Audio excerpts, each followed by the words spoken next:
Hello everyone, শুভ দুপুর। তো গিয়েছিলাম একটু ব্যাংকে, আর ব্যাংকের থেকে এখন যাচ্ছি বাড়িতে। তো আজকে আমি সকালবেলা থেকে এতটাই ব্যস্ত ছিলাম যে আমি ব্লগ স্টার্টই করতে পারিনি। তো এখন বাড়িতে যাচ্ছি, তো ভাবলাম কি এখান থেকে ব্লগটা স্টার্ট করি, তার জন্যই আর কি এখান থেকে স্টার্ট করলাম।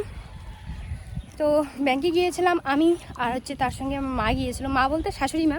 আর মামামের জন্য এই যে এখানে কিনে দিয়েছে বিরিয়ানি, কারণ বললো যে আইসক্রিম কিনে দিতে। তো বললাম যে ওর তো সর্দি লেগে গেছে, ওকে আইসক্রিম খাওয়ানো যাবে না, আর তার মধ্যে আইসক্রিম নিলেও ওই আস্তে আস্তে গলে যায়।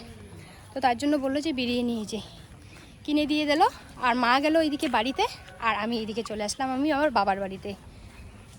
হ্যালো এভরিওয়ান, কেমন আছো তোমরা সবাই? আশা করছি খুব ভালো আছো, আমরাও ভালো আছি। নতুন একটা ব্লগে অনেক অনেক স্বাগত, অনেক অনেক ভালোবাসা। অনেক ব্যস্ততা দিয়ে দিন যাচ্ছে, আর তার মাঝখান থেকে আর কি আমি ব্লগটা শুরু করলাম। তো যাই হোক, আমি গিয়েছিলাম ব্যাংকে। তো আমি শুধু একা যাইনি, গিয়েছিল মা, শাশুড়ি মা আর আমি গিয়েছিলাম। তো মা গেল ওইদিকে বাড়িতে চলে, আর এখন আমি এইদিকে নেমে পড়লাম আমার বাবার বাড়িতে।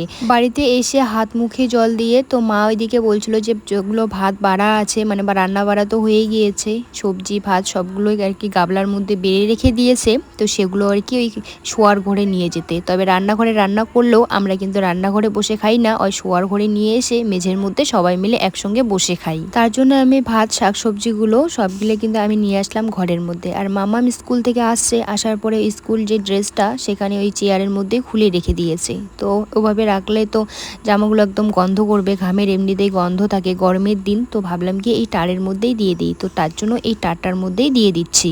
তো গামছাটা দেখছি একটু হালকা হালকা করে ভেজা আছে, তার জন্য এখানে গামছাটা দিয়ে দিচ্ছে। বাইরে যেহেতু রোদ নাই, তাই বারান্দার মধ্যেই দিয়ে দিলাম। তো মা কি কি রান্না করেছে চলো তোমাদের সঙ্গে শেয়ার করি। এখানে হচ্ছে এই যে একটুখানি মাছের তেল ছিল, তাই একটু এই যে পেঁয়াজ দিয়ে দিয়েছে আর লঙ্কা দিয়ে একটু ভেজে নিয়েছে। আর এখানে হচ্ছে এই যে মিষ্টি কুমড়ো, তারপরে হচ্ছে আলু, পুঁই শাক দিয়ে একটা ঘ্যাট করেছে।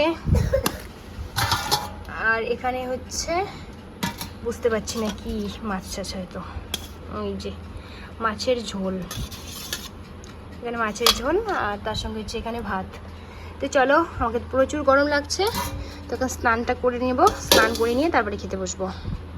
মামাম যেহেতু বিরিয়ানি লাভার, তবে ভাত মুখের সামনে মাছ মাংস যাই হয়ে যাক না কেন, ওকে বিরিয়ানি দিতেই হবে, যেহেতু ঠাম্মি পাঠিয়ে দিয়েছে। বলেছিলাম মামাম তোমার ঠাম্মি না তোমাকে এই বিরিয়ানি পাঠিয়ে দিয়েছে, কিছুতেই বিশ্বাসই করছিল না, বলে কি আমার ঠাম্মি তাহলে কোথার থেকে আসলো।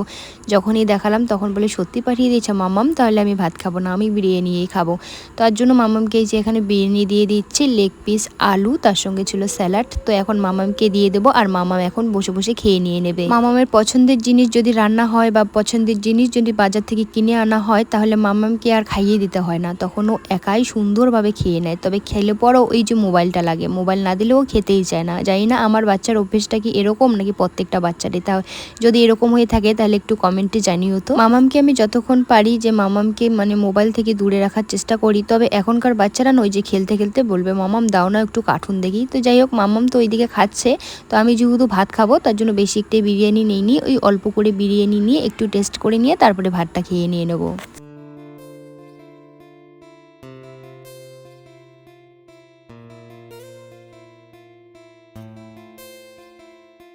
খাওয়া দাওয়া সেরে নিয়ে একটু রেস্ট করে নিয়ে নিলাম। আর তার এইদিকে এখন রেস্ট করলে তো বিছানার অবস্থা একদম হালাত খারাপ করে দেয়। তারপরে হচ্ছে মামাম এই যে দেখো বালিশ কাবার খুলে দিয়ে একাকার করে রেখে দিয়ে দেয়, কারণ ও বিছানায় উঠলেই শুধু দুষ্টমি, শুধু বিছানা না যেখানেই যাক না কেন দুষ্টমি করে। তো এইদিকে এখন আমি বিছানাটা পরিষ্কার করে নিয়ে নিচ্ছি, বেডশিটটা একটু টান টান করে ভালো করে পেতে রেখে দিয়ে তারপরে একটু ঝাড় দিয়ে নিয়ে নেবো। সকালবেলা তুমি ঘর ঝাড় দাও বা বিছানা পরিষ্কার করো, যাই করো না কেন, বাচ্চা থাকলে কিন্তু তোমার এই ঘর ঝাড় দেওয়া আর বিছানা পরিষ্কার করাটা দিনে যে তুমি কতবার করবে সেটার কিন্তু কোনো হিসাব রাখাই যায় না। তো এইদিকে এখন আমার বিছানাটা পরিষ্কার করে নিয়ে ঠাম্মার মানে ওইদিকে বিছানাটা পরিষ্কার করে নিয়েছি, তার সঙ্গে ঠাম্মার রুমটাও আর কি ঝাড় দিয়ে নিলাম। ঝাড় দিয়ে নেওয়ার পরে এখন এই যে এই রুমটা ঝাড় দিয়ে নিচ্ছি।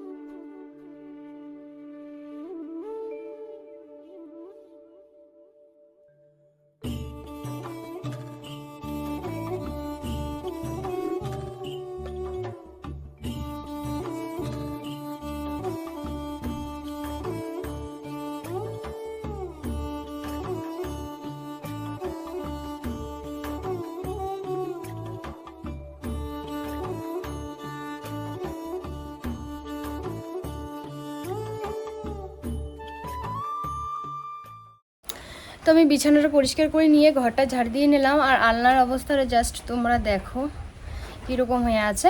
তো এখন আলনাটা পরিষ্কার করে নিয়ে নেব। আর মাম্মা আজকে সকাল থেকে ওর মানে দিদুনের কাছে দাবি করছে যে দিদুন আমি যেদিন বাড়িতে যাব তোমাদের টিভিটা নিয়ে যাব, কারণ মায়েদের এই যে টিভিটা তো নষ্ট হয়ে গিয়েছে। তবে মা ঠিকই করছে না, বলে কি মোবাইলে রিচার্জ করা হয়, সেখানেই সব কিছু দেখতে পারি। তো তার জন্য আর কি দেখে মানে টিভিটা ঠিকই করছে না। আমাকে বলছে মাম্মা আমি কিন্তু টিভি নিয়ে যাব। আমি বললাম কি টিভি দেখতে লাগবে না, তুমি টিভি দেখার সময়ই পাবে না, কখন স্কুলে যাবে, কখন পড়াশোনা করবে, আর কখন তুমি টিভি দেখবে। তো যাই হোক চলো, এখন আমি এই যে আলনাটা একটু পরিষ্কার করে নিই।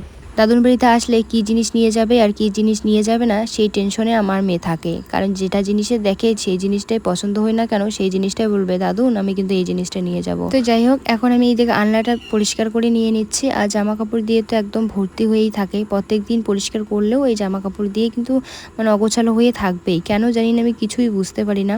তো এইদিকে মামামের জামা কাপড়গুলো ভাবছি কি যে ভাঁজ করে আমি ঝুড়ির মধ্যে রেখে দিয়ে দেবো, আর যেগুলো জামা কাপড় মা আর বাবার থাকে সেগুলোকে আলনার মধ্যে রেখে দিয়ে দেবো। বাড়িতে আসলে কি কাজ থাক বা না থাক আমার হচ্ছে ঘর পরিষ্কার করার কাজটা থাকবেই, কারণ অগোছালো ঘর দেখতে আমার একদম ভালো লাগে না, আর আমি পছন্দও করি না। আমার মনে হয় যে ঘরটা পরিষ্কার না রাখলে মানে দমটা বন্ধ হয়ে আসে, কোন সময় অনেক সময় লোকজন আসে হঠাৎ করে, আর এসেই যদি ঘর দুয়ার নোংরা দেখে দেখতে মানে নিজেকে একদম খারাপ লাগে। আমরা আসলেই বেশি ঘর দুয়ার অগোছালো হয়, যেহেতু ঠাম্মা বাবা আর মাই থাকে তখন কিন্তু মায়েদের ঘর সবসময় কিন্তু পরিপাটি করেই মা রেখে দিয়ে দেয়। যেদিন বাড়িতে আসবো এসে বলবো বাহ ঘরটা কত সুন্দর দেখা যাচ্ছে, মা তখন বলবে যে এই তো ঘরটা সুন্দর দেখা যাচ্ছে তো একটু পরে অসুন্দর হয়ে যাবে। আসলে বাড়িতে যদি একটা বাচ্চা থাকে তাহলে কিন্তু ঘর দুয়ার একটু অগোছালো হবেই, তাই না?